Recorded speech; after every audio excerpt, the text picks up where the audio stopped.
Separuh pekerja di Pelabuhan Eilat, Israel beresiko kehilangan pekerjaan akibat mengalami kerugian besar. Eilat yang terletak di ujung utara Laut Merah merupakan salah satu pelabuhan yang terdampak operasi Houthi Yaman. Manajemen pelabuhan telah mengumumkan rencana untuk memecat setengah dari total 120 karyawan. CEO Pelabuhan Eilat, Gideon Goldberg mengatakan langkah ini merupakan pilihan terakhir setelah berbulan-bulan mengalami kerugian dan tidak adanya aktivitas. Hingga saat ini, kapal-kapal dagang masih belum berlabuh di Eilat karena takut diserang Houthi. Sebab Angkatan Bersenjata Yaman itu telah bersumpah untuk menargetkan kapal-kapal terafiliasi Israel sebagai bentuk protes perang Gaza.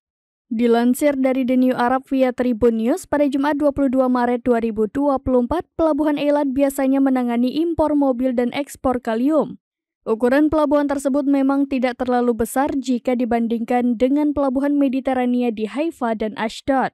Namun Eilat merupakan pintu gerbang Israel menuju timur tanpa perlu melewati terusan Swiss. Sebagai tanggapan atas PHK massal ini, para pekerja menggelar aksi protes pada Rabu 20 Maret 2024. Mereka tak ingin kehilangan pekerjaan dan meminta perusahaan untuk kembali merangkul para pekerja. Sementara itu, CEO Pelabuhan Eilat menyebut PHK tidak akan terjadi jika pemerintah Israel akan membantu membayar gaji para pekerja.